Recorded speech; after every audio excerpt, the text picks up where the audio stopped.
Hey guys, it's Danielle with Danielle Gets It Done, and today I'm talking about my son's diagnosis. Gonna love you, honey, on and on and on. I'm a morning dove singing out a song. Welcome to my channel. If you are new, I will leave some of the links below that kind of talk about our history and our backstory, but I'm just gonna get right into it. We have been looking for a diagnosis for quite a long time. It takes forever to get one, and we finally did. So I will just get right to it. There really were no surprises, I guess, but it just feels good to have kind of the paperwork from a professional to tell us what we kind of had already known or suspected. So she diagnosed him with a couple things. The first is sensory processing disorder, also known as SPD. This wasn't a surprise for us, especially near the end. We really thought this was it. Sensory issues have always come up in conversation when talking about James, but the farther along we get, we really thought that was one of the main issues. So basically, he is both overstimulated in some situations by, for instance, loud noises or loud light can really affect him more than typical children, and he'll be physically hurt by loud noises sometimes or bright lights, and he'll go into fight or flight or meltdown. On the other side of the spectrum, he is understimulated by touch. So he's constantly touching things, bumping into people. He's always touching my face, and he just is understimulated, so he needs that contact. Again, this wasn't necessarily a surprise, but kind of nice to have a professional agree. The second thing, also not a surprise, is anxiety, which I have anxiety, and I've talked a lot about that on this channel. So she did not diagnose him with social anxiety or GAD, general anxiety disorder. She can't really do that yet because he's so young. So I think it's just anxiety other or something like that is the official diagnosis, or yeah, it's kind of like in its own category because she can't specifically go into that yet. So that was the second one.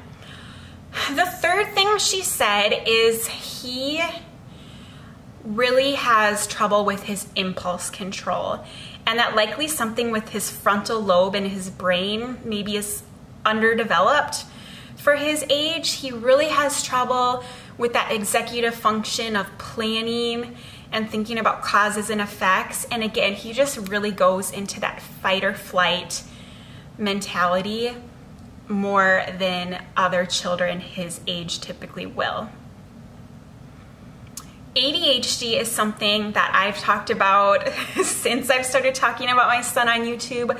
We've always really thought that that was part of the equation. And she did not diagnose him with ADHD at this time. She says that he has several features of an ADHD child, so he could have it, but at this time she was not comfortable making that an official diagnosis.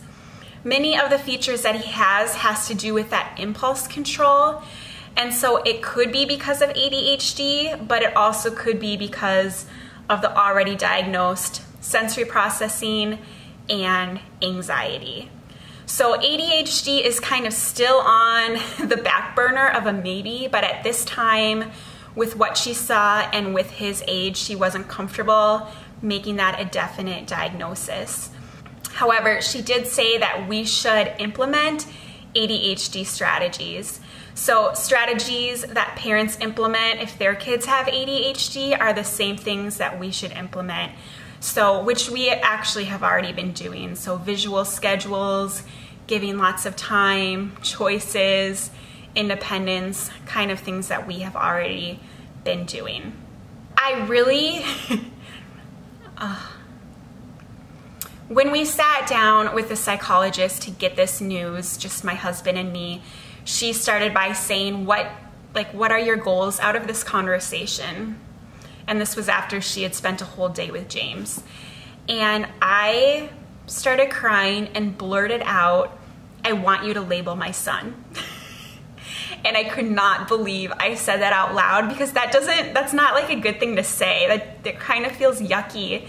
And if you would have told me 5 years ago that I would have said those words, I would have been shocked. Like, he doesn't need a label. He's fine and he's his own person, and labels aren't necessarily always good. But I truly desperately wanted a label. I want language in which to talk about what's going on with him, language in which to talk to other people to help them understand more. Like, it was just really important to me to get a professional to look at him and to give us an official diagnosis. And not just for the reasons I just gave, but our treatment plan is going to change based on that. So all in all, even though we didn't really learn anything new, I just feel really good that this chapter is over. There are many more chapters to write in this book, but I'm just feeling at peace that we've kind of checked this huge milestone off, and I'm excited to move on and to kind of tweak our strategy a bit and keep loving this amazing son and doing what's best for him.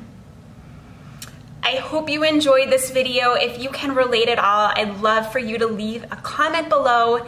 Give it a thumbs up if you'd like it. I'd love to have you subscribe, so hit that button and the bell so that you'll be notified when I upload. I hope you all have a wonderful day, and whatever your plans are, I hope you get them done. Bye, guys. Ooh.